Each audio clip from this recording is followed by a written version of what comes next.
Hello and welcome. I'm Andrew Ria, and I'm going to be joined today by Nathan Gamble. Together, we're going to be walking you through the steps of testing your new computer components, what's called an on-the-box component test. In order to do this test, you'll need a few simple items. You'll need a Phillips head screwdriver, the computer components that you've purchased, which we'll go through, and the peripherals, a keyboard, mouse, and a monitor plug-in to complete the test once the assembly is finished. Nathan will soon start putting our components together, and as he does so, I will provide commentary. The purpose of this test is to make sure that all of your parts work before you put them into your system. Now, here is the first step. Nathan is applying the backplate to which our heatsink will be attached. He's also raised the retention arm for the CPU, which he is now about to install. This must be done in a certain way. There's a small gold triangle that you're going to want to look for and line that up with the corresponding triangle on the socket itself. Now we're installing the brackets that will hold our heatsink in place. There's going to be 4 Phillips screws included with this. They'll now be fastened down in a diagonal order. These retention clamps are what keep our heatsink firmly attached to the IHS of our CPU. You'll want to make sure that you get a good seat to your 4 screws and not over screw them, but they do need to have no resistance once you're done screwing them in. Nathan's checking just to make sure, as you can see. Now, once these 4 screws are in place, we'll be applying a thermal compound, which will bridge the small gaps between the CPU and the cooler. Here's Nathan showing us our thermal compound, and he will now apply roughly a pea-sized amount to the center of the IHS of the CPU here. Now that will be flattened once we apply the heatsink. This compound allows heat to be transferred into the aluminium of the heatsink, filling in any micro gaps that the human eye can't see. And now Nathan is lining up the fan header in the correct orientation to make it easier on himself later, and he's engaging the clips underneath the brackets that we just installed.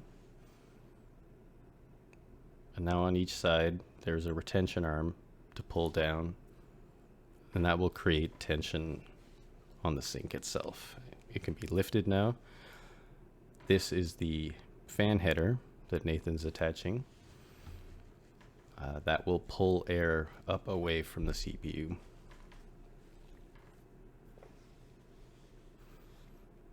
Now for the next step, Nathan is readying the DIMM slots for the two 2 gigabyte DDR4 DIMMs that we have for this system, and inserting them one at a time. We're using slot 1 and 3, and we're leaving slot 0 and 2 unoccupied.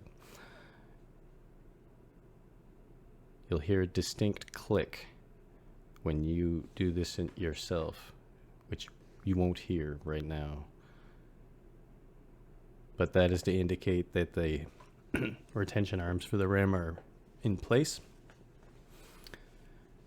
Now Nathan is moving on to the GPU. This is going to provide video output for our system. He's inserting that in the PCI Express slot. We're using the by 16 slot, which is the closest to the CPU on the board.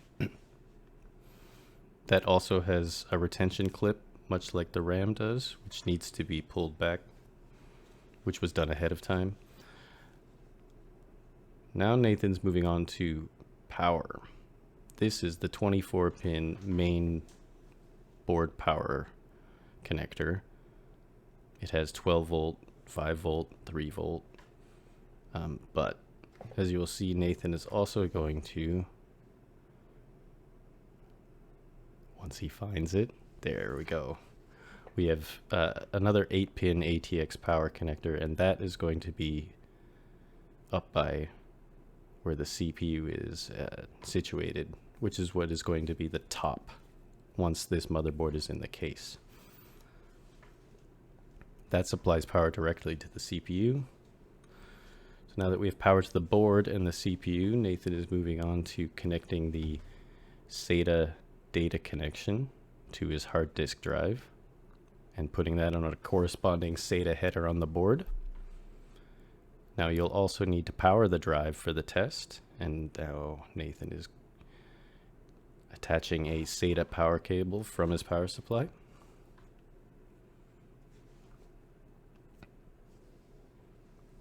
There we are. If you're using a mechanical spinning drive like Nathan is during your test, make sure not to bump or move it, because there are moving parts. That's not as much of a concern if you're using a solid state drive. Now that all the main components are powered, Nathan is going to connect the HDMI from his monitor to the GPU and also the USB peripherals, the keyboard and mouse.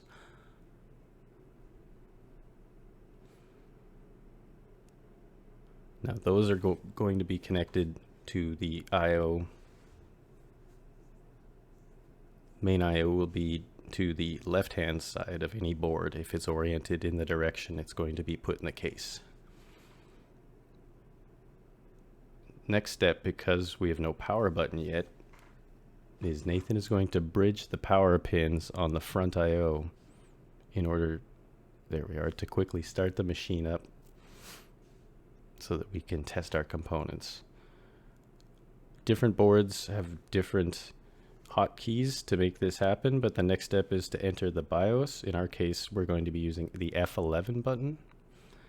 And once we see that we have power, Nathan is going to press F11 until he reaches the BIOS.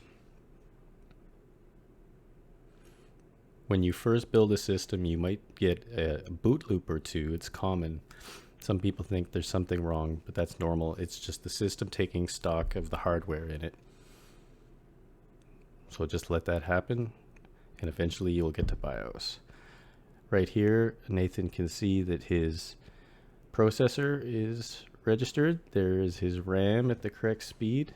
Check that the correct amount of sticks are also registered. And finally, there is his hard drive. And so we know we also have video out from the GPU because we're looking at the BIOS. So we have memory, storage, CPU, and video out, meaning that our system is now ready to be built. We can now turn the system off. And Nathan will disassemble and reassemble in the case. I hope that you found this guide helpful.